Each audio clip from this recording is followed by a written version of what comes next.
Bonsoir à tous et merci beaucoup. Nous sommes aujourd'hui mardi, jeudi le 9 juillet 2026.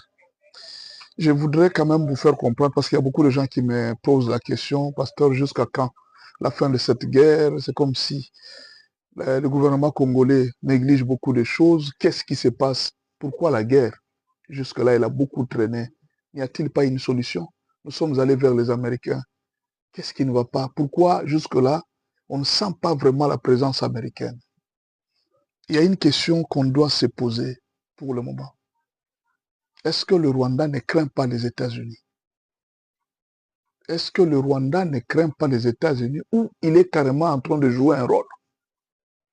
Je voudrais quand même vous parler des 5 dimensions de cette guerre, ce qui complique la guerre de la RDC. Et je vais vous donner une solution par rapport à la fin de cette guerre. Le premier problème qui complique la fin de cette guerre, c'est la crédibilité de la RDC. Pourquoi on a quitté de Mobutu à Museveni et Kagame? Les Américains ont travaillé avec Mobutu pendant plusieurs années. Et pourquoi ils l'ont quitté? Pour aller vers Kagame et Museveni. Les Américains avaient besoin d'un État stable par lequel ils pouvaient prendre des minéraux et que le président soit stable. Un président qui stabilise le pays. De sorte que ça ne sorte pas comme si les Américains sont en train de piller une nation. Il fallait quand même que les autorités, ceux qui profitent des États-Unis, puissent sentir quand même que nous sommes, regardez par exemple les Qatar et tous les autres pays qui sont alliés des États-Unis. Les pays s'en sortent. Mais on a remarqué que Mobutu était soutenu par les Américains. Or, dans les États-Unis, dans le pays américain, on n'aime pas la corruption. On n'aime pas les détournements de fonds. C'est un scandale. Vous ne pouvez pas collaborer avec un président qui détourne le fonds. La dictature, bon, les Américains s'en moquent, hein, ils ne tiennent pas trop beaucoup compte de la dictature. Condamner les présidents africains à cause de la dictature, non. Kagame est là, Denis Sassou Nguesso est là, tous les autres présidents sont là. Pourquoi on les laisse tranquilles? Les grands problèmes, c'est le détournement de fonds, des deniers publics. C'est ça ce qui a fait perdre la crédibilité de la RDC. La question qu'il faut se poser, est-ce que jusqu'à ce jour, cette crédibilité a-t-elle été gagnée? Jusqu'à ce que Kabila était là, les Américains n'avaient pas confiance à tout le gouvernement congolais. Avec Mouzé, ils n'avaient pas confiance. Avec Kabila, ils n'avaient pas eu vraiment confiance. Pourquoi? Quand il y a la corruption, il y a plusieurs nations qui profitent, par exemple, pour prendre l'uranium au Congo, pour voler certains minéraux très stratégiques. Alors, ils voulaient avoir à tout prix un président qui aurait une certaine mainmise sur toutes les richesses du Congo. C'est ainsi qu'ils avaient choisi Kagame. Kagame dirigeait donc les deux pays, et le Rwanda et le Congo. Mais alors, pour le moment, les Américains, Kagame a détruit aussi comme Mobutu. Mobutu était reproché pour la corruption et le détournement des deniers publics. Kagame a été reproché pour les massacres. Il a tué beaucoup de gens. Et pour le moment, il ne pèse plus sur le plan international à cause du nombre de morts. Les Américains avaient besoin d'un allié très sûr. D'un allié très sûr dans les pays des Grands Lacs. Et l'allié très sûr qu'ils ont trouvé, c'est Félix Tshisekedi. Mais dans la question est de savoir, est-ce que Félix Tshisekedi rassure? Est-ce qu'il rassure? Est-ce que le président Félix Tshisekedi a-t-il réussi à gagner la crédibilité de la RDC vis-à-vis du monde? Le problème, c'est lequel? Peut-être le président lui-même ne s'est jamais rendu compte, ou alors il le sait, peut-être il fait semblant. Les Américains ne contrôlent pas ce que nous contrôlons, et ils contrôlent les comptes en banque. Ils sont en train de voir. Ce monsieur a commencé, il gagnait annuellement 50 000 ici en Europe. Il est arrivé au Congo. Dans moins d'une année, il est devenu millionnaire. Ils essayent de comparer les comptes d'un monsieur par rapport à hier, par rapport à maintenant. On voit que son compte est multiplié peut-être de 1 million de fois par rapport à l'argent qu'il gagnait. Alors, les Américains sont en train de tout contrôler. Ils contrôlent les ministres, ils contrôlent tout ce qui gère les pays. Ils remarquent que les comptes sont gonflés. Et là, ça diminue la crédibilité des gouvernants.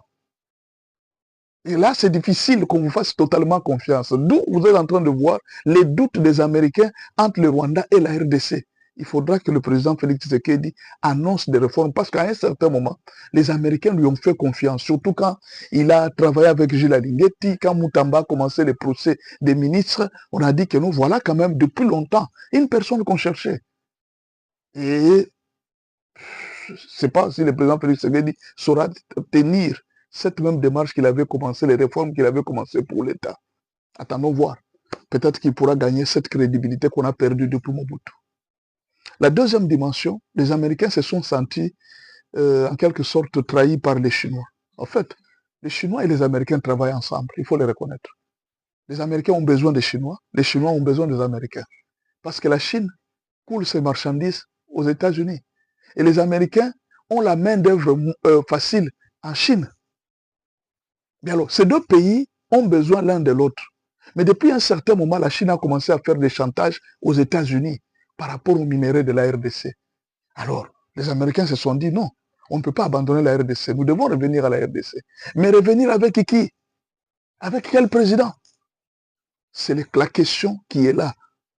Alors, ils sont en train de tenter entre Kagame et Félix. Mais il faudra que Félix fournisse trop d'efforts pour la crédibilité du pays. Parce que les Américains, c'est une opportunité terrible que les Américains ont dit, nous devons mettre la Chine dehors. C'est ce que les Américains sont en train de faire. Kagame, je ne crois pas qu'il est en train de s'entêter. Je pense que derrière, il y a toujours peut-être des Américains qui sont en train de le pousser, pousse un peu ce président à devenir peut-être plus sérieux qu'avant. Parce que la deuxième chose, les Américains veulent mettre les Chinois dehors, parce que depuis un certain moment, les Chinois ont commencé à faire des chantages. Ils ont eu beaucoup d'argent et de richesses à partir des minéraux de la RDC. La Chine est devenue une grande puissance mondiale. Bon, en fait, elle est devenue plus puissante qu'avant par rapport aux États-Unis. Et si vous remarquez, les États-Unis sont en train de reculer. La Chine est en train d'avancer.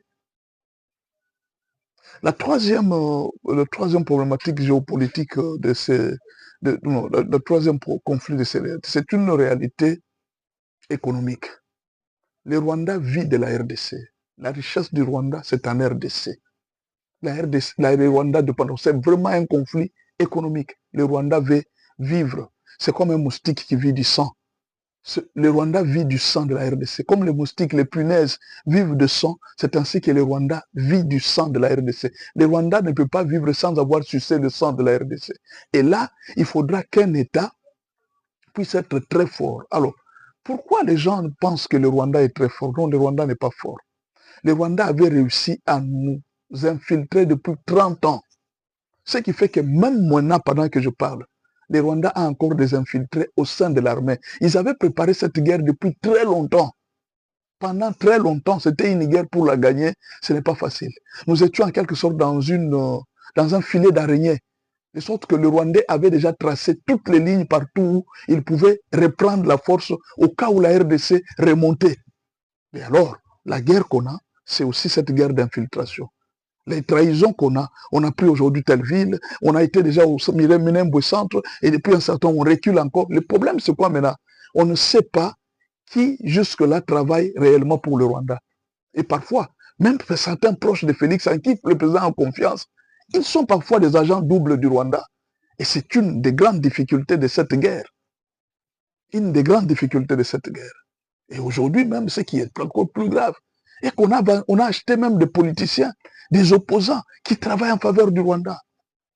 Ça, c'est une autre dimension, la dimension économique, qui s'attribue aussi avec la corruption des dirigeants congolais. Mais là, il y a une autre dimension que peut-être on n'est pas en train de voir.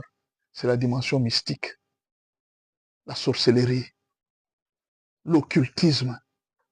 Il est possible que tout ce qui se passe au Rwanda en avril ne soit pas seulement une célébration de personnes qui sont mortes, mais que ce soit un culte tout entier qu'on est en train de rendre peut-être à une divinité.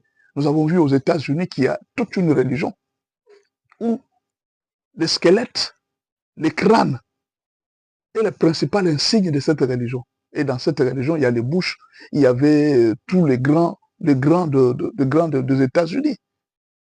Qu'est-ce qui empêche qu'aujourd'hui, Kagame soit dans cette religion et qu'il célèbre pour l'Occident. Il est le représentant de cette religion en Afrique. Et qu'avec ça, il y a une certaine confrérie. Et dans cette confrérie, il y a même certains Congolais qui sont dans cette confrérie, qui ne peuvent pas trahir Kagame. C'est une guerre qui devient en même temps économique, géopolitique et en même temps mystique. Pourquoi vous pouvez vous imaginer que des généraux entiers qui ne savent pas, qui sont acceptés de faire mourir leurs propres frères, ce qui a une sorte de confrérie mystique? Pourquoi un ancien président peut trahir sa propre nation pour entrer dans la rébellion? Il y a probablement une chance qu'il y ait une certaine confrérie mystique. Alors, on ne sait pas qu'est-ce qui se passe, mais c'est qu'il faut. D'abord, ce que les gens le conseillent, le président Félix Tshisekedi doit faire tout pour gagner la crédibilité de la RDC sur le plan international. De deux, le président doit intensifier aussi les prières. Il a dédié le pays dans les mains de Dieu. Il doit aussi prendre au sérieux ce qu'il avait pris. C'est ce qu'il a sauvé jusqu'à aujourd'hui. Il doit aussi faire un effort d'organiser des prières de lui-même. Demander aux pasteurs, aux églises de l'aider dans des prières. Bon, c'est juste mon analyse. Que le Seigneur vous bénisse. Merci beaucoup. À la prochaine.